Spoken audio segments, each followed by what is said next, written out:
മലപ്പുറം വട്ടംകുളത്തെ കായിക പ്രേമികൾക്ക് സന്തോഷ വാർത്ത. തൈക്കാട് മിനി സ്റ്റേഡിയത്തിന്റെ പ്രവർത്തികൾ പുനരാരംഭിച്ചു. 1 കോടി രൂപ ചെലവിട്ടാണ് മിനി സ്റ്റേഡിയം നിർമ്മിക്കുന്നത്. വട്ടക്കുളത്തെ കായിക പ്രേമികൾക്കിനി ഗ്യാലറിയിലിരുന്ന് ആർപ്പുവിളിക്കാം. പഞ്ചായത്ത് അർബൻ മിഷൻ പദ്ധതിയിൽ ഉൾപ്പെടുത്തിയാണ് മിനി സ്റ്റേഡിയം ഒരുങ്ങുന്നത്. വട്ടക്കുളത്തെ കായിക പ്രേമികളുടെ നീണ്ടകാലങ്ങളായുള്ള പ്രശ്നത്തിനാണ് ഇതോടെ പഞ്ചായത്ത് ഭരണസമിതി പരിഹാരം കണ്ടെത്തിയിരിക്കുന്നത്. മത്സരങ്ങൾ നിലത്തിരുന്നു ആസ്വദിച്ചിരുന്ന കായിക പ്രേമികൾക്ക് ഏറെ സന്തോഷം പകരുന്നതാണ് സ്റ്റേഡിയം നവീകരണം. 1 കോടി രൂപ ചിലവിട്ടാണ് തൈക്കാട് മിനി സ്റ്റേഡിയം നവീകരിക്കുന്നത്. ഗ്യാലറിയുടെ നിർമ്മാണം പുരോഗമിക്കുകയാണ്. എടപ്പാളിലെ പ്രമുഖ നിർമ്മാണ കമ്പനിയായ സഫ്കോയാണ് ജോലികൾ ഏറ്റെടുത്തു നടത്തുന്നത്.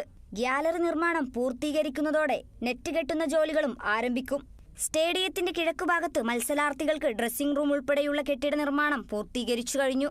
ഗ്യാലറിയുടെ നിർമ്മാണം പൂർത്തീകരിച്ചു കഴിഞ്ഞാൽ മാർച്ച് അവസാനത്തോടെ സ്റ്റേഡിയം കായിക പ്രേമികൾക്ക് സമർപ്പിക്കുമെന്ന് പഞ്ചായത്ത് പ്രസിഡന്റ് MA നജീബ് പറഞ്ഞു. വട്ടകുളം മിനി സ്റ്റേഡിയത്തിന്റെ പണി ഏകദേശം തുടങ്ങി കുറച്ചു കാലങ്ങൾക്ക് ശേഷം കരാറെടുത്ത സബ് കോൺട്രാക്ട് എടുത്ത ആളുകൾ ഇത് ഇവിടെ ഇട്ടുപോവുകയായിരുന്നു.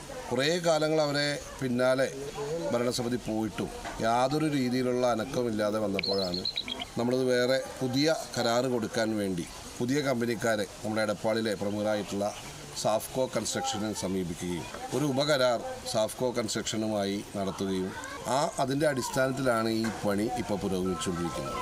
ഏകദേശം മാർച്ച് മാസത്തിനുള്ളിൽ ഈ പണി പൂർത്തീകരിച്ച് നമുക്ക് ഈ മിനി സ്റ്റേഡിയം ഇവിടുത്തെ കായിക പ്രേമികൾക്ക് തുറന്നു കൊടുക്കാനാവുന്നുള്ള പ്രതീക്ഷയിലാണ് ഭരണസമിതി അംഗങ്ങൾ. മുൻ പ്രസിഡന്റ് കലുങ്കിൽ മജീദ്, വികസന standing committee chairman Hassainar Nellissery എന്നിവർ പ്രസിഡന്റിനൊപ്പം ഗ്യാലറിയുടെ നിർമ്മാണ ജോലികൾ വിലയിരുത്തി. Kerala vision news, Malappuram.